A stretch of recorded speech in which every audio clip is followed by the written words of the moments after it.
भुवन भास्कर उदय हो गए, तुम्हारी आयु, श्री, कीर्ति, पवित्रता, बुद्धि सबका नाश हो जाएगा। ये लोग समझ, तभी तो देखो ना, लोग डिप्रेशन में अधिक पहुंच रहे हैं, दिमागी तनाव बना रहता। क्यों? क्योंकि बुद्धि को सत्य में प्रेरित करने वाले भगवान सूर्य, आयु बढ़ाने वाले भगवान सूर्य, जीवन दान करने वाले भगवान सूर्य उदय हुए। आपने एक अर्घ भी नहीं दिया, प्रणाम भी नहीं किया, भगवत आराधना नहीं की, सैया पे सो रहे, तुम्हारी आयु का अपहरण हो जाएगा। सबसे पहला व्यभिचार को रोकना चाहिए, ब्रह्मचर्य की रक्षा करनी चाहिए। अगर गृहस्थ है तो एक पत्नी व्रत धारण करना चाहिए, और अगर ब्याह नहीं हुआ है तो ब्रह्मचर्य रहना चाहिए। हर डिपार्टमेंट की नींव है ब्रह्मचर्य। अगर ब्रह्मचर्य नहीं है तो व्यभिचारी पुरुष कहीं भी उन्नति में जाने पर भी वो पतन को प्राप्त होता है। जो पराई माता बहनों से व्यभिचार करता है कभी उन्नति को प्राप्त नहीं हो सकता। इसलिए सबसे पहला है चरित्र पावन करो। तुम्हारा चरित्र ठीक होना चाहिए, तुम्हारा आचरण ठीक होना चाहिए, और उसके लिए ब्रह्मचर्य का पालन। गृहस्थी में है तो भी संयम रखे, 30 दिन, 40 दिन, 50 दिन, जितना दिन संयम रख सके। अगर अभी ब्याह नहीं हुआ तो पूरा संयम रखे, और विरक्त है तो पूरा संयम का मार्ग ही है पहला ब्रह्मचर्य। और दूसरा कम खाना, मिताहार। अगर ज्यादा भोजन करेगा तो ना ब्रह्मचर्य रह पाएगा, ना भजन कर पाएगा, ना कोई शक्तिशाली काम। एक बादशाह ने पूछा एक बहुत बड़े औषधि बताने वाले वैद्य से कि कितना खाना चाहिए 24 घंटे में जिससे हमारा शरीर स्वस्थ होकर भरपूर काम कर सके। तो उनका 39 तोला। एक तोला का मतलब होता है 10 ग्राम, 390 ग्राम होता है। मतलब 400 ग्राम अगर भोजन पालो तो 24 घंटे आप पुष्टतापूर्वक कार्य कर सकते हो। और बोले जो अधिक पाता है, बोले वो आंतों को बोझा देता है और जीवनी शक्ति कमजोर होती है, वो पचने में ही लग जाती है। तो हम कह रहे 400 ग्राम एक बार का बादशाह से कहा 2 बार रख लो। 400 ग्राम एक बार दोपहर के पा लो 400 ग्राम, लेकिन 400 ग्राम तो नहीं, 1500 पहुंच जाता होगा।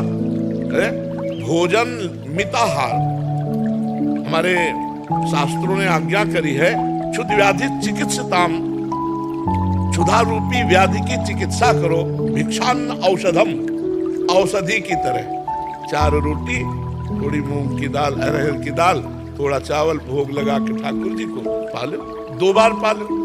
मिताहार। अगर भोजन पवित्र नहीं है और भोजन मित नहीं है, अब ये जो पिज्जा, बर्गर, सब ये चीजें ना, ये भजन साधन और लक्ष्य की बात जाने तो सब ये बुद्धि को भ्रष्ट करने वाले अपवित्र आहार हैं और लीवर को खराब करने वाले गरिष्ठ पदार्थ हैं। सात्विक भोजन शरीर को, अगर आप व्यभिचार आदि दोषों में ना उतारो तो भगवान ने स्वयं इतनी सामग्री दी है कि थोड़ा आहार करो, खूब व्यायाम करो, खूब मेहनत करो तो भी आप कमजोर नहीं होगे।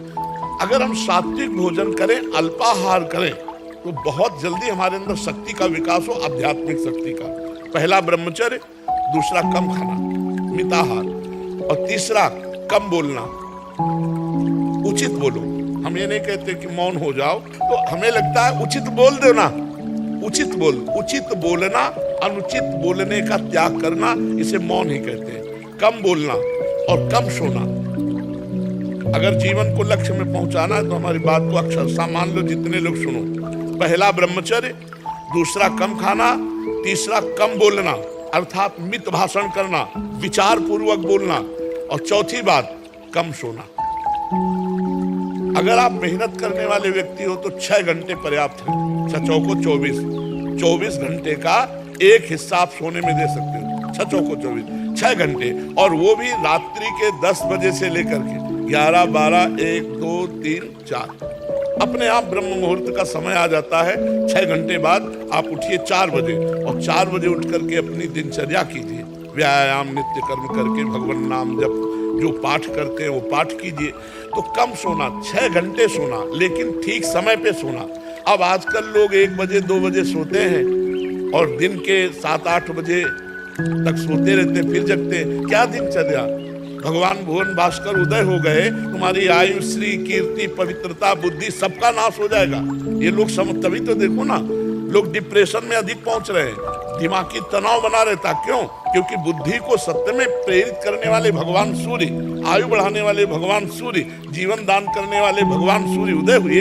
आपने एक अर्घ भी नहीं दिया, प्रणाम भी नहीं किया, भगवत आराधना नहीं की, सैया पे सो रहे, तुम्हारी आयु का अपहरण हो जाएगा। तो ये 4 बातें ध्यान रखनी होगी। ब्रह्मचर्य, कम खाना, कम बोलना, कम सोना, और फिर जिस मार्ग के पथिक बनो, उन संत महापुरुष का आदेश लेकर उनके अनुसार उपासना करो, आप देखो परिपक्व हो जाओगे। लक्ष्य है भगवान की प्राप्ति। अगर मनुष्य शरीर धारण करके सच्चिदानंद प्रभु को प्राप्त नहीं किया, भगवान को प्राप्त नहीं किया, तो फिर जीवित मुर्दे के समान है। जिन हरि भगत हृदय नहीं आनी, जीवित सौ समान थे प्राणी। लक्ष्य बनाओ भगवत प्राप्ति, और ऐसे चलो, देखो आनंद आ जाएगा। कम खाना, कम बोलना और कम सोना, और अधिक नाम जप करते हुए खूब मेहनत करो। यहाँ सोने के लिए नहीं आए, यहाँ कमाने के लिए आए हैं, और ऐसी कमाई करो जो ले चलो। क्या नाम? ये रुपया, बैंक बैलेंस, ये जमींदारी, ये जितने भी डिग्रियां हैं और जितने भी पद है, सब यही रह जाने वाले प्यारे। हम तो कई बार कहते हैं कि होश में ऐसे देश में कमा रहे हो जहां से चवन्नी नहीं ले जाओगे, यही सब छुड़ा लिया जाएगा। अगर नाम जप किया, वो तुम्हारे साथ है। नाम जप नहीं तो फिर जीवन निरर्थक है। कबीरा सब जग निर्धना, धनवंता नहीं कोई, धनवंता सोई जानिए जाके राम नाम धन। जो नाम जप रहा है वही धनी।